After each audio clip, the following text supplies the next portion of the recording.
À tous, j'espère que vous allez bien. Aujourd'hui, on va parler intelligence artificielle et mode. J'attends que les gens se connectent un petit peu, tout simplement. Je suis avec Adrien Vessade et Nada Bargashi, tout simplement.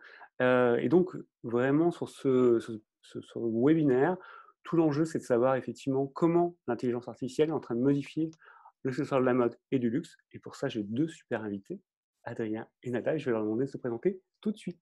Nada, qui es-tu?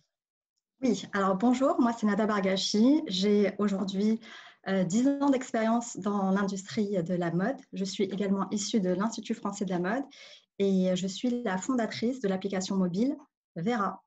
Et Vera, en fait, c'est un dressing virtuel intelligent qui permet d'optimiser le contenu de son placard grâce à des recommandations de tenue au quotidien. Super. Adrien, qui es-tu? Oui, bonjour à tous. Donc Adrien Vessade, cofondateur de Clead, donc qui est un assistant shopping personnalisé qui utilise justement l'IA pour recommander aux utilisateurs les produits qui vont leur plaire et avoir également une expérience conversationnelle pour répondre à toutes leurs questions e-commerce et du coup booster la conversion en ligne. Et donc on utilise justement l'IA à la fois en B2C et en B2B parce qu'on a en fait commencé par Clead.com et maintenant on est sur Clead.ai en parallèle qui est justement une offre dédiée aux retailers. Donc, on est en plein justement dans ce secteur de retail et de l'IA. Parfait, merci beaucoup. Donc, première question vraiment générale, je voudrais que vous me définissiez l'intelligence artificielle. C'est quoi pour vous? Nada, est-ce que tu veux commencer? Oui, avec plaisir. Alors, pour moi, l'intelligence artificielle, c'est très simple. C'est un outil, un moyen pour servir une stratégie, tout simplement. En fait, ce qui est assez incroyable dans l'intelligence artificielle, c'est que c'est un système, c'est la capacité d'un système à agir avec intelligence. Donc, c'est-à-dire présenter une résolution de problèmes suffisamment complexe pour répondre à une problématique, pour atteindre un objectif. Et c'est vraiment comme ça que nous, en tous les cas, chez Vera, on l'appréhende. Super. Adrien, pour toi, c'est quoi l'intelligence artificielle? Ouais, c'est vrai que c'est un vaste sujet. Alors souvent, on a l'impression que c'est quelque chose qui vient d'apparaître, etc. Alors qu'en fait, bon, ça existe depuis les années 50 avec Turing. L'idée, c'est vraiment de faire un gain de temps et d'automatiser des tâches, tout simplement. Donc, on avait des systèmes experts entre les années 50 et les années 80.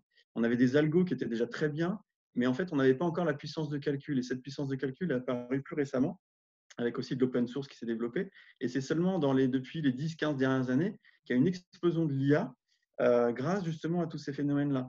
Et grâce à cette approche via des réseaux de neurones qui permettent de faire énormément de calculs sur plein de données et en fait de croiser toutes ces informations, c'est là qu'en fait on tire parti de l'IA comme on ne pouvait pas vraiment le faire avant. Avant, c'était j'ai une opération A, je veux que ça entraîne B. Donc c'était assez basique entre guillemets. Et aujourd'hui, en fait, on peut croiser tellement de données qu'on arrive à faire des choses hyper intéressantes en termes surtout d'optimisation des tâches dans divers secteurs. Ça peut être la logistique, ça peut être anticiper les besoins des clients, on pourra en parler, mais il y a plein de petits créneaux comme ça sur lesquels vient se greffer de l'IA et qui va venir en fait optimiser. Donc c'est vraiment utiliser la technologie pour voilà, améliorer, je dirais, les performances, donc du coup ici dans le retail. Parfait. Effectivement. Et si je peux juste me permettre, en Mais fait, permets-toi, tu es là pour ça. pour, pour encore plus vulgariser le truc, en fait, l'intelligence artificielle, c'est comme un enfant. Un enfant à la naissance, à 2 ans, 5 ans, 10 ans, 15 ans, 30 ans, etc., c'est pas la même personne. Et plus on va interagir et faire apprendre à cet enfant, plus il aura une meilleure capacité de compréhension, d'analyse, de grandir et de pouvoir apporter une réflexion beaucoup plus importante et beaucoup plus aboutie. Et c'est vraiment comme ça que l'intelligence est effectivement appréhendée aujourd'hui, notamment dans le deep learning, par exemple. Ouais. Super, super. Je suis Alors, d'accord avec ce que dit Nada. Et c'est vrai que du coup, le rôle des data scientists, ça va être justement pour bien éduquer, exactement ça, comme le ferait un enfant, en fait, la donnée, parce qu'on est vraiment dans une problématique de big data, on a beaucoup de données et en fait, il faut les nettoyer, il faut clusteriser pour justement différencier un paquet A d'un paquet B, pour le faire très simple. Et donc, pour ça, il faut nettoyer la donnée. Quand on a des résultats, il faut arriver à optimiser les performances. Il faut en fait suivre tout ce qui sort sur l'état de l'art pour être toujours justement au goût du jour sur tout ce qui va sortir pour améliorer ses performances. Et du coup, il y a vraiment un travail de gestion de la donnée sur les datasets, vraiment, qui est hyper important. On a souvent l'impression que c'est de l'algorithmie très complexe mathématique. Alors oui, c'est ça, mais en fait, ce qui fait qu'un l'IA va être très performant, c'est surtout lié à la qualité des données au dataset, plus, je dirais, 3/4, on va dire, là où les algos vont compter pour 1/4. Donc, c'est important d'avoir ça en tête. La donnée a une vraie Et d'ailleurs, je reviens par rapport à ce que tu disais tout à l'heure, Adrien, sur aujourd'hui l'émergence et la capacité d'utiliser un peu plus l'intelligence artificielle. C'est tout simplement lié à Internet et notre capacité de calcul qui est beaucoup plus performante. C'est vrai que dans les années 50, etc., en fait, c'est la même technologie, sauf qu'aujourd'hui, on peut vraiment beaucoup mieux l'appréhender parce qu'on a Internet, parce qu'on a beaucoup plus de données, ce qu'on appelle des données qualifiées, pour pouvoir apporter cette précision qui manquait avant et surtout cette capacité de calcul d'avoir plusieurs données en même temps et c'est ça qui est assez intéressant. Et je trouve qu'aujourd'hui, là, en ce moment, cette période, on a la chance de pouvoir vivre ça parce que le champ des possibles, et notamment dans la mode, est totalement ouvert. Et il y a beaucoup, beaucoup de choses qui peuvent être faites grâce aux technologies avec un grand T. Je ne parle pas que d'intelligence artificielle. Je pense aussi, par exemple, à la blockchain, notamment. Parfait. Justement, pour illustrer un peu ce que tu dis à l'instant sur le fait que justement, sur les dernières années, les puissances de calcul avec Internet, etc., et c'est aussi le hardware, en fait, c'est les processeurs que fournit AWS, Google, etc. Grave. En fait, on s'aperçoit, il y a une stat qui était assez intéressante. En 2020, je crois que ça date de 2020, 90% de la donnée qui existe dans le monde a été créée et a été collectée sur les 2 dernières années seulement. Ben ouais, mais ça, ouais. Voir un peu l'espèce la capacité qu'il y a aujourd'hui. Justement du stockage de la donnée, de la collecte. En fait, avant, comme on n'avait pas la puissance du calcul, on ne la collectait même pas. C'est ça. Et donc, il y a à la fois un côté, on va récupérer plus d'informations parce qu'on sait qu'on peut l'exploiter derrière. Donc, il y a un espèce d'effet un peu de cercle vertueux en fait de l'IA, parce qu'on sait que ça va être intéressant de récolter cette donnée, on va l'exploiter, etc. Donc, on a vraiment un effet exponentiel qui est assez monstrueux, qui fait presque un peu froid dans le dos. Et donc, c'est pour ça que heureusement, il y a les RGPD derrière pour venir en fait compenser ça et pas collecter tout n'importe quoi. Donc, voilà. Je crois que vous nous avez donné vraiment une idée globale de ce que c'est l'IA. Moi, je voudrais qu'on rentre maintenant un petit peu dans le détail, notamment comment vous, concrètement, vous utilisez l'IA avec vos clients. Nada, comment fais-tu ? Alors, nous, c'est très simple. Donc, comme je le disais tout à l'heure, on est un dressing virtuel, enfin, Vera, c'est un dressing virtuel intelligent.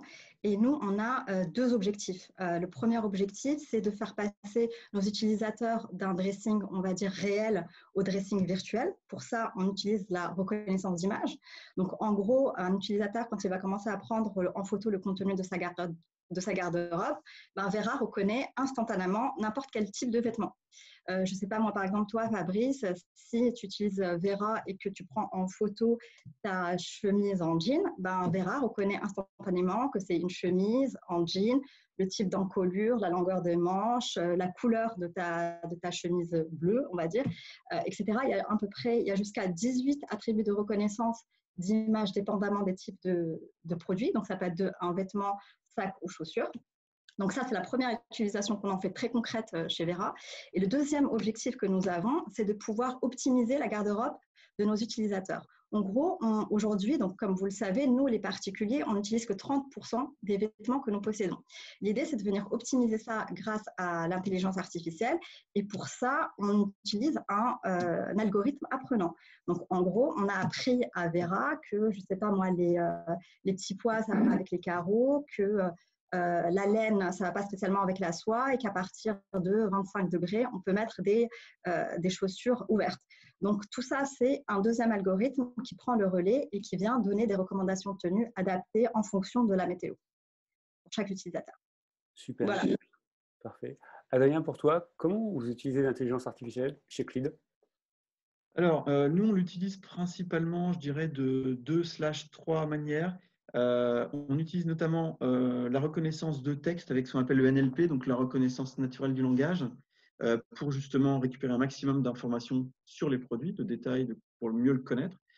Également, ce qu'on appelle la computer vision, donc côté image, c'est un peu dans l'idée de ce que décrivait justement Nada, pour croiser ces deux éléments et avoir un maximum d'informations sur le produit. Quelle est l'idée derrière? C'est justement de pouvoir, comme on va recommander aux utilisateurs les produits qui vont leur plaire le plus, c'est de pouvoir avoir une connaissance la plus fine possible côté produit pour ensuite le faire matcher avec les préférences d'utilisateurs qu'on va aller récupérer d'une autre manière avec du déclaratif côté utilisateur, et donc de faire un matching qui a une espèce de granularité la plus élevée possible pour ensuite pour faire un matching précis. Et en fait, on utilise également, ça on l'a plutôt mis en place côté B2B, c'est le côté conversationnel. C'est-à-dire que là, on est encore dans du NLP, mais plus sur comprendre ce que va dire une personne dans une question pour pouvoir en fait répondre à sa question le plus rapidement possible. Donc, ça peut être des questions de service client, ça peut être des questions d'aide à la vente, donc, par exemple, comme le ferait un vendeur en magasin, en fait, mais sur le site e-commerce pour justement fournir l'expérience la plus qualitative possible à la personne. Et donc, voilà, on l'applique à la fois en B2B et en B2C, donc on a des synergies. Et on l'applique maintenant, pas que dans la mode d'ailleurs, on adresse aussi d'autres secteurs comme la décoration, la cosmétique, etc.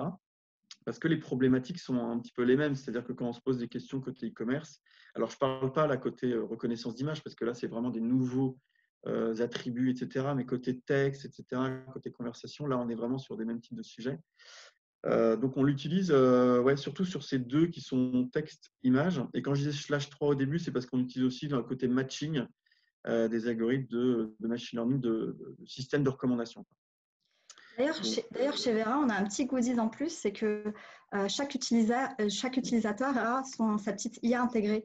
Donc, en gros, c'est plus un utilisateur va interagir avec Vera, donc en lui disant ses vêtements préférés ou ses tenues préférées, en partageant avec ses amis ses looks préférés ou sur les réseaux sociaux, plus Vera va comprendre qui est cette personne et elle va venir lui recommander plus finement des idées de tenue au quotidien. Donc, en fait, effectivement, le spectre est un peu plus large. Très clair. Maintenant, moi, je voudrais qu'on aborde le secteur de la mode en général. Et c'est vraiment le sujet de notre discussion aujourd'hui. C'est vraiment comment l'IA peut modifier ce secteur et comment il peut l'aider, en fait. En dehors, effectivement, de ce que vous faites, de manière un petit peu large, Adrien commençait à parler de logistique. Est-ce que, effectivement, sur la gestion de stock, vous qui êtes spécialiste sur la question, comment aujourd'hui l'IA peut aider à accélérer cette transformation digitale du secteur de la mode? Si tu veux commencer, Nada, Adrien? J'y vais. Écoute, moi, ça fait 10 ans maintenant que je suis dans le secteur de la mode. Je connais bien les problématiques des entreprises, des retailers. Et c'est vrai, en fait, c'est ce que je disais tout à l'heure par rapport, quand on parlait de la définition de l'intelligence artificielle. Encore une fois, c'est un outil, c'est un moyen pour servir une stratégie. Donc, si l'objectif d'une entreprise, ça dépend de son orientation. Si son orientation, elle est plus adaptée, liée côté client, ou côté business. Si c'est côté client, ça peut être améliorer la connaissance de ses clients, les fidéliser. Ça peut être également, je ne sais pas moi, augmenter l'awareness de la marque pour le client. Et d'un autre côté, si c'est des objectifs plutôt business, l'intelligence artificielle peut les aider vraiment à identifier des nouvelles opportunités pour développer leur chiffre d'affaires, optimiser les stocks. On en parle encore et toujours. Et c'est vrai que ça dépend encore une fois des objectifs à atteindre. Il y a dans la tech aussi des phénomènes de mode qui existent. Donc, il y a eu, il y a quelques années déjà, parce que maintenant c'est un peu passé de mode, mais il y a eu l'intelligence artificielle, il y a eu la blockchain aussi à un moment donné, tout le monde en parlait à tort et à travers. Là, de plus en plus, on part vers le quantique. Et en fait, on s'aperçoit souvent que ces entreprises-là, les entreprises de mode et de luxe, elles utilisent ces technologies vraiment pour dire qu'elles les ont, mais elles n'en font pas quelque chose derrière. Et aujourd'hui, et je tiens vraiment à transmettre ce message parce que c'est hyper important, c'est qu'on parle quand même de la deuxième industrie la plus polluante au monde. Et je tiens à le rappeler. Et aujourd'hui, grâce à la technologie, on peut vraiment, vraiment changer les choses. Donc, n'utilisons pas la technologie pour l'utiliser. On peut l'utiliser quand on a un objectif bien précis. Et aujourd'hui, on peut encore plus l'utiliser pour avoir un impact. Et c'est ce qu'on fait aujourd'hui chez Vera. Aujourd'hui, on a un double objectif. Le premier, c'est aujourd'hui, ce qu'on veut faire chez Vera, c'est d'allier la mode et la tech pour apporter une réponse, on va dire, responsable à cette industrie, tout en servant nos utilisateurs au quotidien. Et je pense que voilà, l'utilisation de la tech peut vraiment faire partie de ces objectifs-là aujourd'hui, que ce soit pour les retailers ou pour les grandes marques de prêt-à-porter et du luxe. Très clair. Adrien, pour toi, comment l'IA peut aider effectivement le secteur de la mode et du luxe à se transformer? Ouais, alors déjà, je dirais que le secteur de la mode et du luxe a déjà été transformé juste par le e-commerce sans l'IA très récemment avec l'effet Covid. C'est-à-dire que, voilà, il y a une espèce d'augmentation du digital assez énorme et à la fois qui a pesé sur les ventes. Donc, il y a eu une espèce de double effet, c'est-à-dire que la digitalisation s'est énormément accélérée, même sans IA, juste avec du e-commerce simple. Et en même temps, il y a eu des baisses énormes des ventes en 2020. Que le e-commerce n'a pas réussi à compenser parce que oui, mais en fait, ce qu'on oublie souvent, c'est que chez les retailers en général, 90% de leur chiffre d'affaires pratiquement est fait dehors, en magasin, en brick and mortar. Donc, même si l'e-commerce augmente de manière très, très significative, et surtout sur cette année 2020, ça ne compensera jamais la réalité du terrain, c'est 90% du chiffre d'affaires qui est dehors en magasin. Donc, c'est vrai qu'il y a une évolution qui est faite. C'est vrai qu'il y a une transformation qui est faite. Pour la suite, ce qui peut avoir du sens, c'est dans cette histoire de transformation digitale, c'est peut-être l'omnicanalité, et j'en suis même convaincue. Mais c'est vrai qu'il y a un énorme shift qui s'est fait ces derniers mois, un vrai shift concret à ce niveau-là. Ouais, c'est là où Adrien, tu évoquais justement cette accélération de la digitalisation à cause du Covid. C'est ce que j'étais un peu en train de dire. Et donc, du coup, alors voilà, e-commerce sans l'IA. Et ensuite, le potentiel en fait, de l'IA, justement, au-delà de la transformation qu'a amené le e-commerce avec le Covid, est assez énorme. On a des chiffres qui parlent autour de 2017, on était à 270 millions de chiffre d'affaires avec l'IA dans la mode. Et des études montrent qu'en 2027, on serait à plus de 4,3 milliards. Donc, on a vraiment un gros potentiel. Aujourd'hui, il y a moins de 1/3 des retailers qui utilisent par exemple l'IA pour les chatbots. Je parle vraiment des gros retailers. Et du coup, pour les petits et moyens, c'est encore moins. Il y en a très peu qui l'utilisent. Parce que justement, il y a une espèce un peu une petite barrière à l'entrée, parce que les retailers, ceux qui sont petits ou moyens, on pense qu'ils n'ont pas forcément les équipes assez armées en interne pour affronter ça. Donc, il y a aussi un sujet autour, je dirais, de la vulgarisation. C'est notamment aussi parfois le rôle des cabinets de conseil qui peuvent être peuvent jouer le lien justement parce qu'ils connaissent bien le marché et ils peuvent justement vulgariser et faire parler justement de ces solutions assez intéressantes pour les retailers. Donc, je dirais que comment ça transforme la mode, c'est surtout sur plusieurs aspects. Le premier serait autour de la prédiction des ventes, le comportement d'achat. Donc, il y a pas mal d'IA autour de ce sujet-là. Et également de côté consommateur, nous, c'est vraiment ce qu'on fait, c'est vraiment on aide le consommateur à trouver ce qui va lui plaire. Donc l'IA peut jouer à la fois côté marque pour prédire les ventes, côté utilisateur pour l'aider à trouver. Sur la relation client, il va y avoir tout ce qui va être réponse aux questions. Donc là, on est aussi complètement là-dedans avec notre outil. Ça va être aussi la logistique, etc. Et on a aussi toute une brique analyse concurrentielle, retargeting, etc. Mais ce qui est assez intéressant, c'est que par exemple, quand on se passe à la place d'un retailer, il va, par exemple, pour son site, il va faire appel à une agence de développement qui va lui fournir un site. C'est quelque chose d'assez concret. Il a besoin d'un site, donc il va avoir une agence. Pour la communication, il va avoir une agence de communication qui va lui créer de la pub. Donc, il y a un rendu concret. L'IA, c'est plus de l'optimisation sur différentes briques.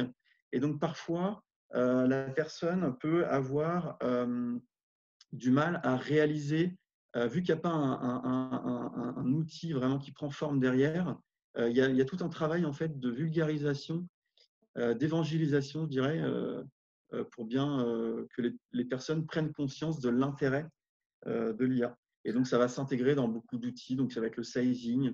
On a l'anticipation des tendances avec des startups comme Eurytech, par exemple.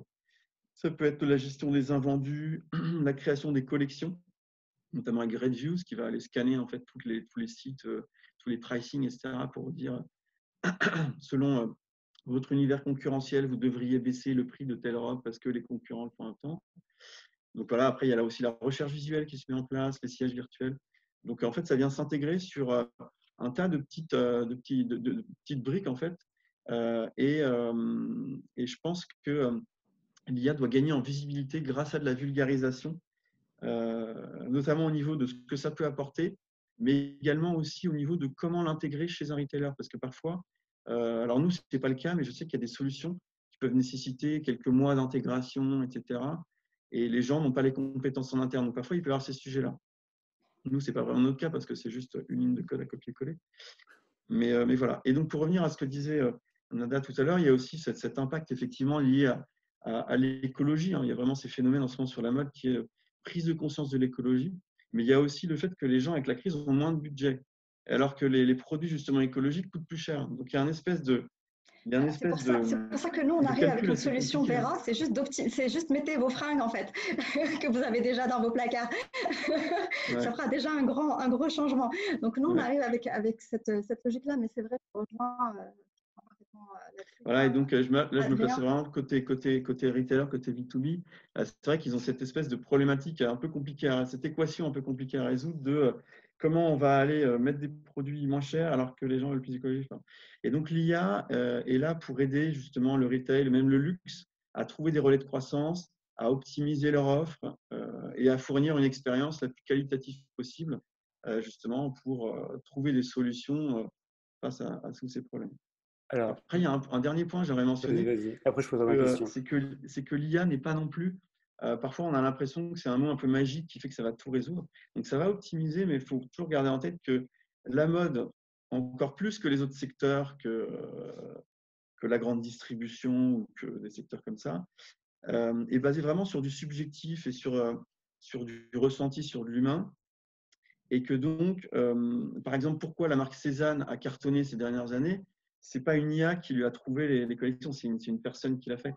Donc, ce que je veux dire, c'est que faut pas oublier que voilà, dans la mode, il y a un côté très subjectif et l'IA va venir aider plus sur des briques fonctionnelles que sur vraiment le produit final qui va être pensé par la marque et qui, là, pour l'instant, l'IA n'a pas réussi à décoder, à aller aussi loin que ça dans la subjectivité pour créer des collections que les gens vont aimer. Enfin, on n'en est pas encore là. Mais alors, tu parlais de ça, souvent une critique qui est faite autour d'intelligence artificielle, et je vais vous la poser, c'est de se dire que une espèce de nivellement, il n'y a pas de créativité, alors que la mode, c'est quelque chose de très créatif. Vous parlez de gestion de risque, de levier de croissance, et finalement, on a peut-être peur que l'IA en fasse des collections, puisqu'on répond aux besoins du client, finalement, on donne ce qu'il a envie. Alors finalement, la création, c'est pousser quelque chose peut-être qu'il n'a pas envie, qu'il va découvrir. Comment aujourd'hui, vous arrivez justement à gérer cette contradiction sur ce côté extrêmement créatif de la mode et cette IA qui a peut-être, je vais le dire comme ça, peut-être moins de création et qui va juste voir des choses qu'on ne voyait pas précédemment. Nada, c'est quoi ton avis par rapport à ça? Ça, c'est vraiment une question qui est très, très, très, très vaste. Et aujourd'hui, pour moi, et je reviens à ce que disait tout à l'heure Adrien, n'est pas voué à créer des collections. Aujourd'hui, la créativité doit rester aux mains des designers. Aujourd'hui, une IA peut complètement reproduire, tellement apprendre, par exemple, sur les collections de Michele ou je sais pas moi, de Karl Lagerfeld ou de ces grands noms de design pour pouvoir reproduire la même chose. Et d'ailleurs, on l'a vu par le passé, il y a eu plein de choses qui ont été faites dans ce sens. Et d'ailleurs, je pense comme ça aux collections de Demna Gvasalia. Demna Gvasalia, c'est quelque chose qui est tellement reproductible, mais par n'importe qui, que oui, une IA peut complètement faire du Demna. Aujourd'hui, ce n'est pas le but, et l'intelligence artificielle n'est pas là où elle peut le faire, mais ce n'est pas spécialement ce qu'on lui demande. Elle peut reproduire du Demna, elle peut reproduire du Carl, elle peut faciliter l'habillement au quotidien, comme on le fait chez Vera, mais aujourd'hui, elle n'est pas là à vouer à créer des collections. Pour le moment, c'est faisable, mais on ne le fait pas parce qu'encore une fois, c'est hyper subjectif. Et aujourd'hui, il faut garder l'intelligence artificielle, encore une fois, comme un outil pour améliorer ses compétences et avoir un impact sur cette industrie. Je pense que le côté créatif de l'intelligence artificielle arrivera peut-être beaucoup plus tard, mais pour servir, je l'espère, une cause qui est plus noble, pour de l'optimisation, justement, et pas pour de la création en soi. Adrien, c'est quoi ton avis justement par rapport à ce côté créatif que l'IA doit avoir, ne doit pas avoir? Ouais. Bah, c'est vrai que, comme on disait tout à l'heure, les domaines s'opposent, c'est-à-dire que l'IA, ça va être de l'objectif, vraiment, c'est des mathématiques derrière, tout simplement, alors que la mode, justement, puisqu'on en parle, c'est quelque chose de très subjectif, c'est lié à l'art, à la création, etc. Donc, à la base, c'est deux choses qui s'opposent complètement. Là, nous, on utilise l'IA pour essayer de décoder un peu certains éléments qu'il y a justement dans les goûts subjectifs des gens, dans les caractéristiques des produits, pour faire un pas vers cette subjectivité, pour aider justement, nous, en l'occurrence, à s'y retrouver dans la masse de produits qui existent. Mais en tout cas, jamais l'IA n'atteindra le niveau de subjectivité qu'on peut avoir avec une créatrice de mode qui va créer des collections parce qu'elle sent que ça va plaire, etc. Et donc, comment nous, on va l'intégrer dans nos outils? En fait, le phénomène que tu décris est un phénomène qui est assez, que les data scientists connaissent. C'est un peu ce qu'on appelle le surapprentissage, etc., de se retrouver enfermé dans finalement des recommandations parce que tu dis que tu as aimé quelque chose, et du coup, on va te montrer que ça. Et ça, c'est un problème justement qu'ils ont, qui est assez connu, qui est au début. C'est-à-dire qu'au tout début, la première info que tu demandes à l'utilisateur, s'il dit qu'il aime un pull bleu, comme c'est la seule info que tu as, le risque, c'est que toutes les recos qu'on lui montre, c'est des pulls bleus parce qu'on sait qu'il n'y a que ça qu'il aime. C'est dommage. Ça, c'est un phénomène qui est connu, et justement, il y a une méthode pour le contourner qui fait que justement, c'est ce qu'on appelle le cold start. Et donc, en fait, on va dire que les premiers éléments que la personne va entrer ne vont compter que pour, mettons, 20%, et le reste va être de l'aléatoire pour justement venir intégrer un peu de variance là-dedans. Donc ça, c'est quelque chose qui est connu. Et même après, même une fois qu'on a beaucoup plus de data, etc., sur l'utilisateur, on va continuer de temps en temps à intégrer un petit peu d'éléments aléatoires pour venir voir en fait qu'est-ce qu'il va penser de l'aléatoire et comparer en fait des recommandations que l'IA fournit versus de l'aléatoire, pour toujours se mettre en confrontation à de l'aléatoire, pour dire si à un moment l'aléatoire il est plus performant parce que la personne va plus aimer l'aléatoire, c'est que finalement il faut qu'on remette en cause un peu notre IA. Donc c'est un peu finalement un phénomène d'A/B testing que les marketeurs connaissent bien, qu'on va utiliser même dans l'IA. Justement, nous, pour contourner ce problème chez Vera de démarrage à froid, ce que nous avons fait, c'est que notre algorithme c'est un algorithme mode. C'est-à-dire qu'on a créé une intelligence qui est mode, qui est stylistique mode. Et donc, du coup, on n'a pas ces problématiques-là de recommander toujours la même chose à nos utilisateurs, parce qu'on part sur des principes d'algorithmie 100% stylistique mode. Et d'ailleurs, on a bossé avec des stylistes de l'IFM pour pouvoir le créer. Super. Adrien, on a quasiment fini. Il nous reste, allez, on va dire 2-3 minutes. Je vais vous poser une dernière question pour conclure. Pour vous, aujourd'hui, quels sont les enjeux pour le secteur de la mode et du luxe afin de mieux appréhender l'IA? Nada?